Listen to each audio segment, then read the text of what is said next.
بیان فرمائیں گے تمام دوست آپ کا کھڑے ہو کر استقبال کریں.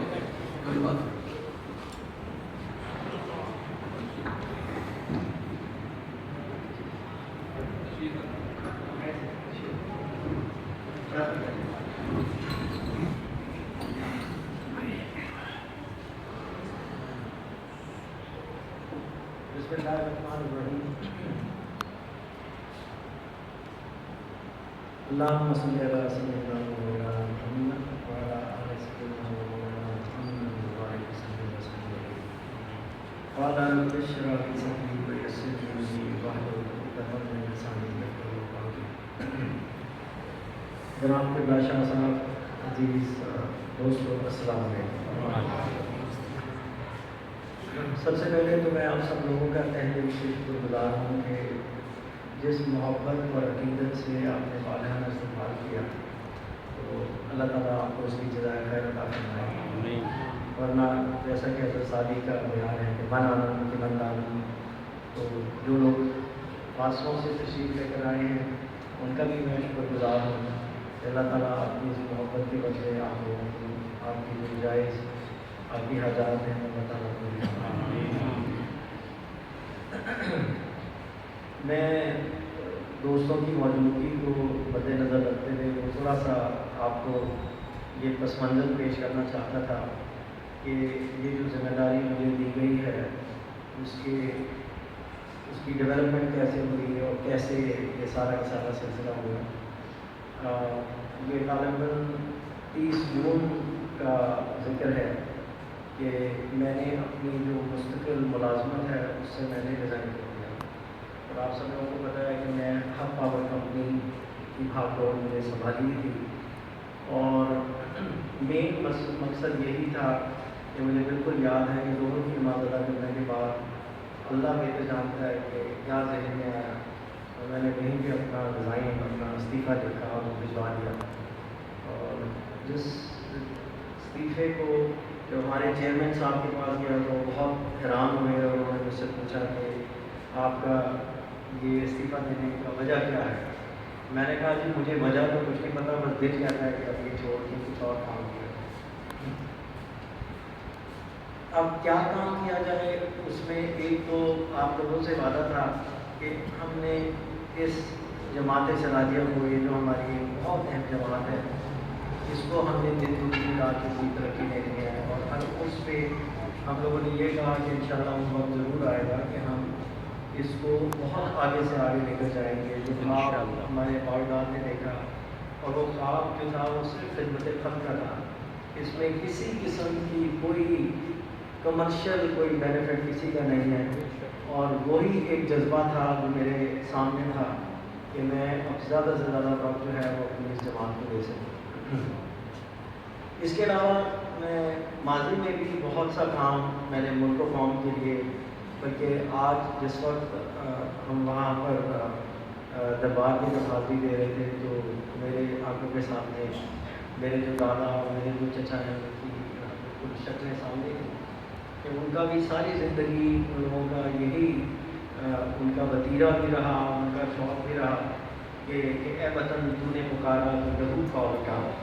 اور وہی مجھے اس قدر مجھے اس قدر اس چیز کا خیال آیا کہ میری آنکھوں سے آنسو جاری ہوئے کہ اگر آج وہ حیات ہوتے تو ان کو کتنی خوشی ہوتی کہ یہ ایک ایسا موقع ہے کہ جس میں اللہ تعالیٰ نے وہ توفیق عطا فرمائی. تو انشاءاللہ آپ دیکھیں گے کہ یہ ملک کس طریقے کے ساتھ ترقی کرتا ہے. تو بہرحال جیسے ہی یہ اناؤنسمنٹ ہوئی ہے، کیونکہ ہماری ایک پبلک لسٹڈ کمپنی ہے، تو فوراً ہی حکومت کی طرف سے مجھے ٹیلی فون آنے لگ گئے کہ آپ آئیں اور ایک آپ ہم بہت اہم ذمہ داری دینا چاہتے ہیں. آپ یقین کریں کہ میں نے بہت معذرت کے ساتھ ان سے یہ کہہ کر ان سے میں نے کہا کہ دیکھیے میرا تقریباً ملازمت کرتے ہوئے مجھے 40 سال ہو گئے ہیں، اب میرے کچھ اور ارادے ہیں، کچھ انفلفلڈ ڈیزائر ہیں، کچھ اسپریشن ہے، اور جس میں یہ ہے کہ ہماری اپنی خاندانی ایک جماعت ہے جس کی خدمت کرنا بالکل فرض ہے. تو یہ انکار کرنے کے باوجود بھی وہاں سے کوششیں جاری رہیں.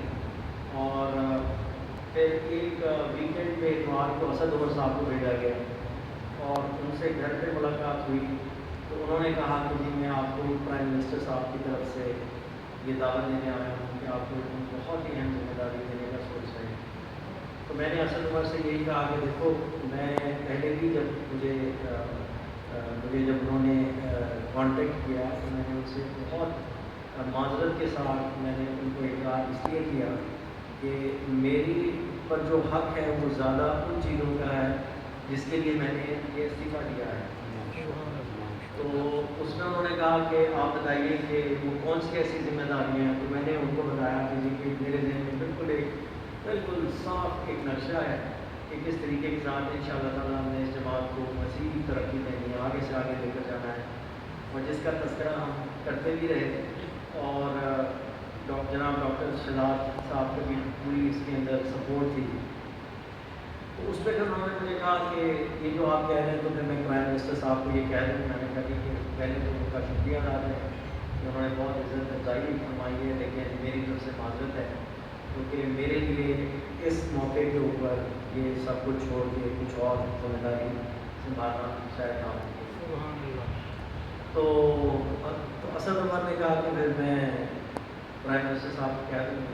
خود کہہ دیا تھا. پھر پرائم منسٹر صاحب سے میری کئی دفعہ ملاقات ہوئی. یہ اتوار کا دن تھا, یہ اتوار نہیں جو کہ ابھی گزرا ہے پر اس سے 2 اتوار پہلے. تو منگل کے دن صبح فجر کے بعد اسد عمر کو اس نے کہا کہ باس میں نے پرائم منسٹر کو آپ کا پیغام دے دیا ہے اور میں نے ان کو بہت ڈرایا اور میں نے ان کو کہا کہ جی کہ وہ بالکل جو ہے نا پیروں کے خاندان سے ہیں, تو ان کو یہ ٹائٹل اور رتبے وغیرہ جو ہے نا کچھ میں نہیں رکھا. نہ کبھی میں نے اپنے ذہن میں سوچا, نہ کبھی وہ کہتے ہیں نا I have never dreamed about it, میں نے نہ کبھی اس کا کوئی خواب دیکھا, نہ کوئی انسپریشن تھی. تو اور اس کے بعد وہ کارپوریٹ سیکٹر کے لیڈر رہے ہیں, تو وہ کہتے ہیں کہ آپ فری میں جتنا مرضی کام دے لیں, لیکن یہ اس قسم کی ذمہ داری سے انہوں نے معذرت کر دی. تو اس پہ وہ کہنے لگے کہ آپ نے ان سے یہ نہیں پوچھا کہ ان کو کس قسم کی میرے سے ذاتی ایشورنس چاہیے. تو انہوں نے کہا کہ ایشورنس تو خیر کچھ نہیں انہوں نے بولا, لیکن انہوں نے یہی کہا ہے کہ ان کی کچھ اپنی ایک فیملی کی ذمہ داری ہے جس کو نبھانے کے لیے وہ سمجھتے ہیں کہ اس میں مزید اس میں کچھ ڈیلے نہیں ہو سکتا. تو اس میں اسد عمر کہنے لگے کہ بھائی میں نے تمہارا پیغام پہنچا دیا ہے. اب انہوں نے کہا ہے کہ آپ یہ معاملہ میرے اور خالد منصور کے درمیان ہے, آپ بیچ میں سے ہٹ جائیں, میں خود جانا ہوا میرا. تو لیکن انہوں نے کہا کہ باس آپ فکر آپ صرف میں آپ کو یہ متنوع کر رہا ہوں کہ اب آپ کو وہاں سے ڈائریکٹلی کانٹیکٹ کیا جائے گا. اسی دن شام کو جو ان کے ملٹری سیکرٹری ہیں بریگیڈیئر صاحب ہیں, انہوں نے مجھے فون کیا. انہوں نے کہا کہ پرائم منسٹر صاحب آپ سے ملاقات کرنا چاہتے ہیں, تو آپ 1:30 بجے وہاں پہنچے. خیر ہم وہاں پہ پہنچ گئے. وہاں پر اسد عمر صاحب بھی موجود تھے اس ملاقات میں, اور رضا داؤد صاحب کی ملاقات ہے. اس پہ پرائم منسٹر صاحب نے صرف یہ 4 لوگوں کی میٹنگ ہے, اس میں انہوں نے مجھے کہا کہ بھائی ہم لوگ کئی مہینے سے کوشش کر رہے ہیں کہ آپ کو ایک اہم ذمہ داری دی جائے جو کہ ملک کی ترقی جس سے گامزن ہو سکے. تو میں نے ان کو وہی باتیں دہرا دی جو میں نے اسد عمر کو کہی تھی. اس میں انہوں نے کہا کہ دیکھو میں تمہارے سامنے بیٹھا ہوں, مجھے بتاؤ آپ کو کس قسم کی ایشورنس چاہیے. میں نے کہا کہ ایشورنس مجھے کچھ نہیں چاہیے, آپ ہیڈ آف دا اسٹیٹ ہیں اور میں جس خاندان سے تعلق رکھتا ہوں تو اس میں اگر ملک و قوم کے لیے خدمت کرنا ہے اس کے لیے تو جان بھی حاضر ہے, لیکن میں صرف آپ کے گوشت گزار ضرور کرنا چاہوں گا. اور وہ پھر میں نے بتایا کہ یہ ہماری کیا جماعت ہے. تو اس میں وہ اسد عمر نے ان کو کہا کہ پرائم منسٹر صاحب نے آپ کو ایک بات بتانا بھول گیا کہ یہ ان کی جماعت کا تعلق فیصل آباد سے ہے اور ان کے سینکڑوں جو ہیں وہ ان کے متعین ہیں. تو آپ ان کو وہ اسائنمنٹ دے دیں اور اس کے بعد ان کو فیصل آباد سے ان کو الیکشن لڑوا دیں, تو ان کے مرید ان کو جتا دیں. تو انہوں نے کہا کہ یہ تو ڈن ڈیل ہے بھائی. اچھا اب میں آپ کو بتا دوں کہ یہ ذمہ داری ہے کیا جس پہ مجھے آپ لوگوں کی اس قدر دعاؤں کی ضرورت ہے جس کا آپ لوگوں کو اندازہ نہیں. لیکن میرا خیال ہے کہ آج کل سی پیک کسی کو بتانا کوئی ایسی چیز نہیں ہے کہ لوگ اسے نہ واقع ہیں. سی پیک کا مطلب کیا ہے؟ China Pakistan economic corridor. اب اس کا جو پہلا فیز تھا جو کہ آلموسٹ اب اختتام پذیر ہے, تو اس میں جو اس کا اسکوپ تھا وہ بہت لمیٹڈ تھا. اس میں کیا کرنا تھا آپ کو یاد ہوگا, میں اس پہ اکثر ڈیلنگ کرتا تھا کہ ہمارے ملک کے اندر 12 سے 18 گھنٹے کی لوڈ شیڈنگ ہوتی ہے کیونکہ بہت پاور کے کرائسس تھے. اس کے بعد ہمارے پاس جو اپنا ملک کا جو انرجی کا ریزرو یا ریسورس ہے وہ ہے تھر. اور تھر ایک اتنا بڑا اللہ تعالیٰ نے ہمیں ذخیرہ دیا ہے کہ جو دنیا میں جو انرجی کے جو ذخائر ہیں اس میں اس کا نمبر 7ویں نمبر پر آتا ہے, 7th لارجسٹ. لیکن وہ کسی وجہ سے وہ ڈیولپ نہیں ہو سکا. اور میرا خیال ہے کہ اس کی ڈیولپمنٹ کرنے کے لیے جو ذمہ داری اللہ تعالیٰ نے مجھے سونپی تھی تو ہر دفعہ ہم اس پہ بھی دعا کرتے تھے. ماشاء اللہ اب وہ زندہ و جاوید ہے, اور وہاں پر اگر آپ جا کے دیکھیں کہ اس قدر ترقی ہے کہ ان شاء اللہ تعالیٰ اب پاکستان میں کبھی لوڈ کی جو لمیٹیشن ہے یا لوڈ کی کمی نہیں ہوگی. جو پاور کی جو کرائسز ہیں وہ ختم ہو چکے ہیں. یہ کتنی ماشاء اللہ ہمارے پاس پاور ہے. تو اس سی پیک کے اندر جو چائنا اور پاکستان کا سمجھوتا ہوا تھا, اور مجھے یاد ہے کہ اس میٹنگ کے اندر مجھے نواز شریف صاحب اپنے ساتھ لے کر گئے تھے, اور وہاں پر معاہدہ یہ ہوا تھا کہ آپ کے ملک میں جو لوڈ شیڈنگ ہوتی ہے, پاور کے کرائسز ہیں, ہم آپ کو بڑی اماؤنٹ میں قرضے دیں گے اور آپ کا جو اپنا گولڈ کا ریزرو ہے ہم اس کو بھی ڈیولپ کریں گے, لیکن اس کے بدلے میں آپ نے ہمیں یہ راہداری کریں گے. اور یہ راہداری چائنا کے لیے ان کی معاشی ترقی کے لیے آپ سمجھ لیں ریڑھ کی ہڈی ہے, کیونکہ وہ جو مغربی حصہ ہے چائنا کا وہ بالکل ان ڈیولپڈ ہے. اور چائنا آپ کو پتا ہے کہ دنیا کی ہر چیز, ایک ٹوپی سے لے کے آپ عمر حج پہ جائیں تو ٹوپی بھی میڈ ان چائنا ہے, اور تصویر بھی میڈ ان چائنا ہے, اور جانور بھی میڈ ان چائنا ہے. تو ایک سوئی سے لے کے جہاز تک جو ہے وہ چائنا بناتا ہے. اسی لیے چائنا بہت ہی کم عرصے کے اندر دنیا کی سب سے بڑی طاقت ہوگی, جس طریقے سے یہ جو پروجیکشن کی جا رہی ہے. تو انہوں نے یہ کہا کہ جی کہ ہم آپ کو یہ پاور کرائسس کے لیے ہم آپ کو قرضے دیں گے, لیکن اس کے جواب میں آپ ہمیں یہ راہداری عطا کریں. اور وہ راہداری جو ہے وہ کاشغر سے لے کر اور گوادر تک جائے گی. لیکن ہمارا جو علامہ اقبال نے تو کب کہا تھا, ایک قوم مسلم حرم کی پاسبانی کے لیے نیل کے ساحل سے لے کر آپ کھا کے کاشغر. تو وہ کاشغر سے لے کر اور آپ گوادر تک وہ راہداری بن چکی ہے. اور اس راہداری کو بنانے کے لیے اس وقت میں آج ہی صبح سے میں وہیں پر جو فیصل آباد کا اسپیشل اکنامک زون ہے وہاں سے میری کافی بے شمار میٹنگس تھیں.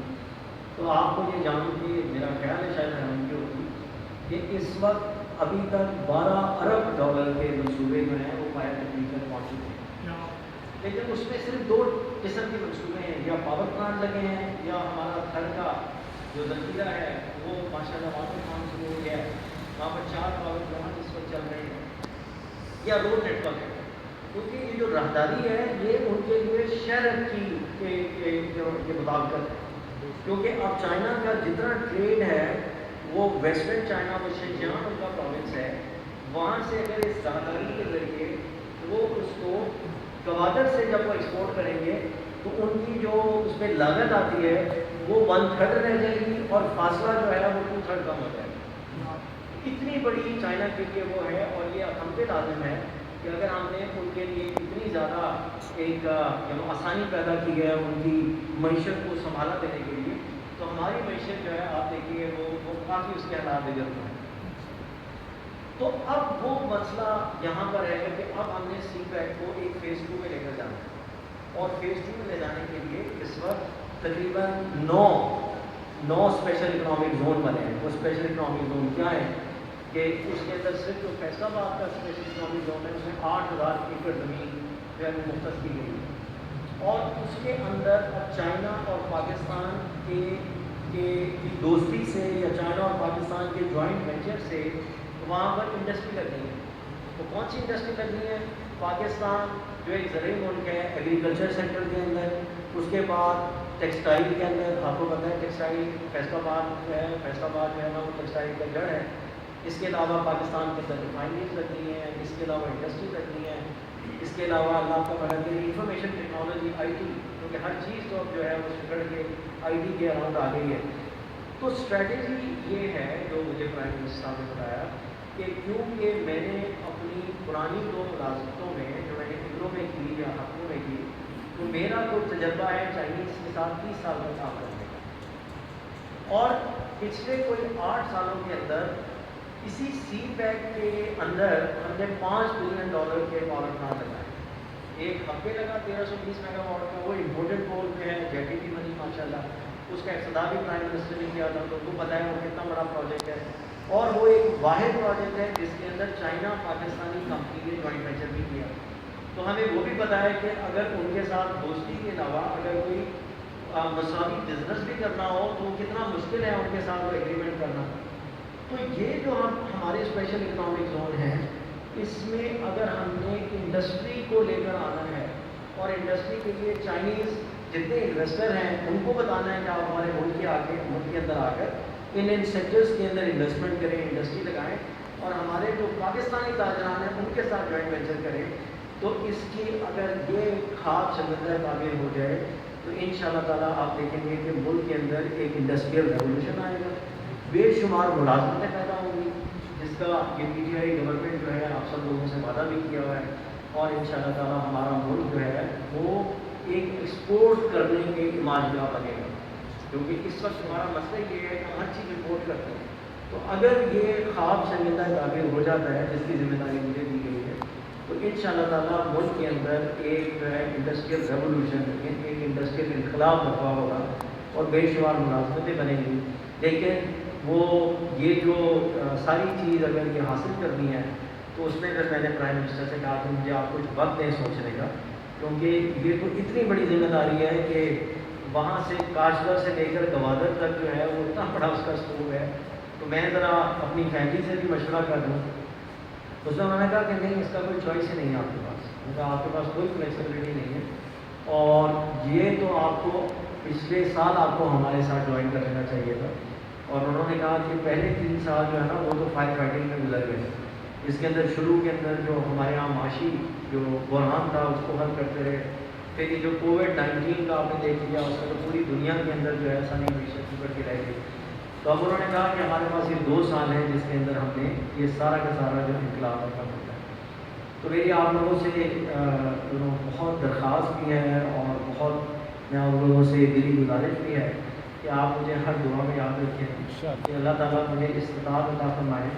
یہ جو ذمہ داری مجھے دی گئی ہے میں اس پہ ان کی توقعات کو پورا کر سکوں. اللہ تعالیٰ استطاعت کے علاوہ صحت بھی عطا فرمائے. کیونکہ اس کے اندر تو جب میں نے ان کو کہا کہ میری ایک کنڈیشن ہے کہ میں نے جو وقت اپنی جماعت کو دینا ہے تو اس پہ کوئی کمپرومائز نہیں ہوگا. تو انہوں نے کہا کہ جی ہمیں تو بتایا گیا ہے کہ آپ 18 گھنٹے کام کرتے ہیں، تو آپ 12 گھنٹے ہمارے لیے کام کریں اور 6 گھنٹے آپ کو جو دن کرتا ہے کریں. تو 12 اور 18 گھنٹے کے بعد 6 گھنٹے رہ جاتے ہیں. تو دعا کریں کہ اللہ تعالیٰ مجھے اس میں اپنی انرجی کو واپس لانے کے لیے تھوڑے عرصے کے اندر، کیونکہ یہ بہت ایک وسیع اور عریض ذمہ داری ہے. اور اگر اس میں وہ کہتے ہیں نا کہ اگر میں جب اس کو دل سے سوچا تو اس میں تھا کہ یہ وہ کہتے ہیں بے قدر بود پڑا آتش ممرود میں عشق عقل ہے محوی تماشا میں بے بام ابھی. کہ اگر عقل سے سوچیں تو پھر کہتے ہیں کہ یار اس میں تو بہت ہر آدمی اس چیز کا دشمن ہے.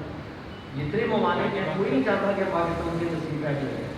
تو ہر طرف جو ہے آپ سمجھ لیجیے یا بری نظر ہے یا لوگ بری طریقے سے سوچتے ہیں. کوئی بھی نہیں چاہتا کہ ہمارا سی پیک کا جو منصوبہ ہے یہ پائے تکمیل تک پہنچے. تو میری آپ سب لوگوں نے، لیکن میں ایک چیز آپ کو بتاتا ہوں کہ جب یہ سب بات ہوئی تو میں نے بلکہ آپ لوگوں کو بھی میں یہی یہ آپ کو ایڈوائز بھی کروں گا کہ دیکھیے غیب کا علم اللہ کے سوا کسی کے پاس نہیں ہے. تو جب آپ کو اس قسم کی ذمہ داری دی جائے تو رسول اللہ کی حدیث ہے کہ وہ اپنے صحابہ کو اور بچوں کو استخارہ ایسے سکھایا کرتے تھے کہ جیسے کوئی دعا سکھائی جاتی ہے.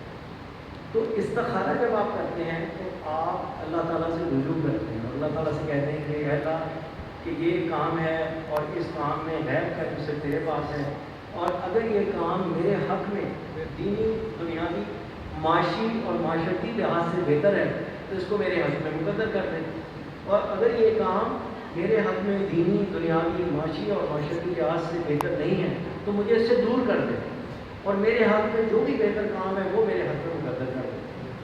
اب جب یہ دعا کر دی تو پھر آپ کو ایک مکمل بھروسہ ہونا چاہیے کہ اللہ کی ذات پہ کہ اور ساتھ کے اندر میں نے دعا کی کہ یا اللہ اگر یہ کام لینے میں تیری رضا ہے اور تو اپنی مخلوق کی بہتری کے لیے مجھے یہ ذمہ داری دینا چاہتا ہے تو میں حاضر ہوں، لیکن اگر یہ کسی بھی لحاظ سے مناسب نہیں ہے تو اس کو خود بخود دور کر دیں۔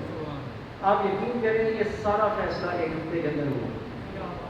اب میری کنوکشن، میری مطلب ہے میرا بھروسہ کیا ہے کہ یہ جو کام دیکھیے، میں جیسے کہہ رہا ہوں کہ نہ میں نے ان سے کہا کہ جی مجھے یہ جاب چاہیے، نہ میں نے کہا کہ جی مجھے یہ ٹائٹل چاہیے، نہ میں نے اس کے بارے میں کبھی سوچا، نہ میں نے اس کے متعلق کبھی خواہش کی۔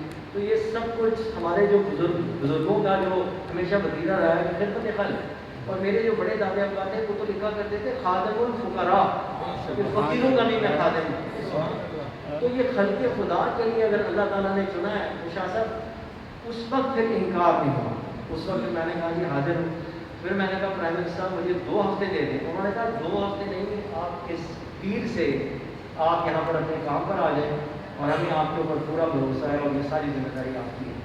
اب اس ذمہ داری کے اندر جو سیپ ایک اتھارٹی کے چیئرمین شپ جو ہے وہ پورا ذمہ دار ہے۔ اس کو چائنیز کے ساتھ کانٹیکٹ کرنا، ان کے ساتھ جوائنٹ وینچر کرنا، ان کو کہنا، ان کو پرسویٹ کرنا پاکستان آ کے انویسٹ کریں۔ چائنیز انویسٹر نے اپنی پوری کی پوری کمٹمنٹ اور اپنی ایشورنس دی ہے، کیونکہ چائنیز کے ساتھ جیسے میں نے کہا کہ میرا 30 سال کا ان سے رابطہ ہے، تو وہ لوگ بھی بہت خوش ہیں اس چیز کے لیے۔ لیکن یہ ہے کہ لوگوں کی توقعات اتنی زیادہ ہے کہ وہ سمجھتے ہیں کہ میرے پاس خدا نہ خواستہ میں جادو کی چھڑی ہے، میں گھماؤں گا تو کسی 10 سالوں میں نہیں ہوا، وہ 2 سالوں میں ہو جائے گا۔ لیکن کنوکشن یہ ہے کہ کیونکہ اللہ تعالیٰ کی رضا کے مطابق میں نے یہ ذمہ داری سنبھالی ہے، اور اگر ہمارے سب دوستوں کے بزرگوں کی دعائیں سامنے آ رہی ہیں تو انشاءاللہ تعالیٰ جب آپ دیکھیں گے کہ گاہے رفتہ رفتہ گاہے یہ سب چیزیں اپنی جگہ پر خود آتی رہیں گی۔ کہ وہ کسی شاعر نے کہا ہم تو دریا ہیں ہمیں اپنا ہنر معلوم ہے، جس طرف بھی چل پڑے یہ راستہ بن جائے گا۔ یہ راستہ اللہ تعالیٰ بنائے گا۔ آخر میں پھر دوبارہ تحریر سے آپ لوگوں کا شکر گزار، شاہ صاحب خاص طور پر آپ کا۔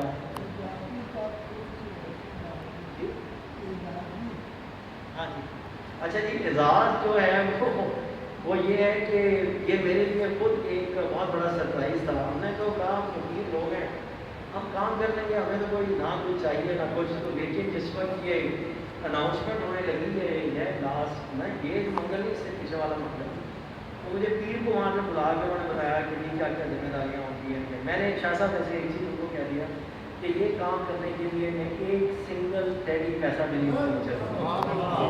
خدا کے قسم میں نے ان کو منع، انہوں نے کہا کہ نہیں بھائی آپ کام کر رہے ہیں اور جو ہم دے سکتے ہیں اسے کہتے ہیں بڑی مہربانی، اللہ تعالیٰ کا دیا بہت کچھ ہے، اور ہم تو یہ جانتے ہیں کہ اگر اللہ کی راہ میں ایک حصہ خرچ کریں اللہ تعالیٰ ریٹرن میں 10 حصے ادا کرتا ہے۔ تو یہ جو ہے یہ سارا کا سارا جو کام ہے یہ پرو بونو یا پھر یہ بالکل وداؤٹ اینی کاسٹ ہے۔ تو پھر منگل کو مجھے فون آیا وہیں سے پرائم منسٹر ہاؤس سے، انہوں نے کہا سر آپ کہاں پہ ہیں؟ میں ہوٹل میں ٹھہرا ہوا تھا۔ انہوں نے کہا یہ آپ ذرا کمرے میں جائیں، ہم ذرا اناؤنسمنٹ کر رہے ہیں، اس کے بعد جو میڈیا ہے وہ پاگل ہو جائے گا۔ تو 7 بجنے میں 2 منٹ میں مجھے کہا، میں کسی ایک میٹنگ کر رہا تھا، وہ بھاگ کے میں کمرے میں آیا، اور اس کے بعد میڈیا پہ صبح 5 بجے تک وہ بریکنگ نیوز چلتی تھی، وہ آپ کے ساتھ دیکھے تھے۔ اس کے بعد میرا خیال ہے وہ واحد رات ہے جو میں سوچا ہوں میری زندگی میں کہ میں 1 منٹ نہیں سویا۔ وہ ہر جو اینکر تھا وہ اس بات پہ پریشان تھا کہ کیسے ایک اتنے بڑے جنرل کو ہٹا کے ایک کارپوریٹ سیکٹر کے بندے کو لگا دیا، وہ کبھی بھی پریشان ہے۔ میں نے حیرت ہوگی دنیا کیا سے کیا ہو جائے۔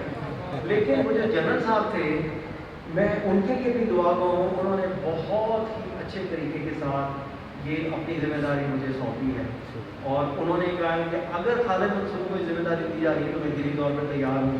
انہوں نے اپنی ٹویٹس کے اندر بھی یہ لکھا۔ اور ایک چیز اگر میں آپ کو بتاؤں کہ حیرانی کی بات ہوگی تو یہ جو ٹائٹل ہے یہ ہے، ایک تو ہے نا چیئرمین چیف اتھارٹی، ایک ہے کہ special adviser to prime minister. یہ سمجھ لیں کہ ایک طریقے سے جو ہے یہ منسٹر کا درجہ ہوتا ہے۔ تو اللہ بہتر جانتا ہے کہ نہ تو میں نے سوچا تھا، اور یہ پرائم منسٹر صاحب نے خود ہی مناسب سمجھا تو یہ دیا ہے۔ لیکن ایک چیز اس میں بہت زیادہ حیرانی ہوئی کہ جتنی ہماری اپوزیشن کی پارٹیز ہیں ان کے چیدہ جو لیڈر ہیں، خاقان عباسی، حسن اقبال، خواجہ آصف، لیاقت بلوچ جو جماعت اسلامی کے ہیں، پھر وہ چیف منسٹر ہیں جو اس وقت ہیں مراد علی شاہ، پھر اس کے بعد اس سے پہلے قائم علی شاہ، سب نے فردر مجھے فون کیا. انہوں نے کہا کہ دیکھو ہمارے جو سیاسی اختلافات ہیں وہ پی ٹی آئی کے ساتھ ہیں اور رہیں گے، لیکن کیونکہ یہ ذمہ داری آپ کو دی ہے آپ کے ساتھ ہم سیاست نہیں کریں. تو اب میں آپ کو بتاؤں کہ اس کے بعد انہوں نے مجھے وہاں پہ بلایا جو 3 بڑے اسپیشل اکنامک زون ہیں جو بہت امپورٹنٹ ہیں. ایک فیصل آباد ہے اور آج سارا دن وہیں پہ میٹنگز ہوئی ہیں اور وہاں پر 8,000 ایکڑ کی جگہ ہے جہاں پر انشاءاللہ دیکھیں گے کہ مختلف قسم کی انڈسٹری لگے گی. اس کے بعد دوسری اہم جو ہے وہ ہے کراچی کے ڈھابے کی، کیونکہ جو اسپیشل اکنامک زون ہوتے ہیں ان کے لیے بہت ضروری ہے کہ وہ پورٹ کے نزدیک ہوں، کیونکہ کراچی آپ کو بہت بندرگاہ ہے تاکہ یہاں پر جو بھی مینوفیکچر ہو اس کو فاصلہ لمبا نہ طے کرنا پڑے اس کو ایکسپورٹ کرنے کے لیے. اور تیسرا ہے گوادر، اور گوادر جو ہے وہ انشاءاللہ آپ دیکھیں گے کہ دنیا کی سب سے بہترین بندرگاہ ہوگی اور چائنا کی بھی وہاں سے ٹریڈ ادھر سے اسی رستے سے ہونی ہے. اور یہ جو ہم انڈسٹری لگا رہے ہیں جس میں ہم لوگ پاکستان ایک مینوفیکچرنگ ہب بنے گا تو وہ بھی اس رستے سے ہوگی. تو یہ پرسوں میری روانگی اب گوادر میں ہے. ایک اور چیز جس کے لیے چائنیز بہت سخت پریشان ہے وہ ہے سیکورٹی کا مسئلہ. آپ کو یاد ہوگا کہ کیونکہ دشمن بے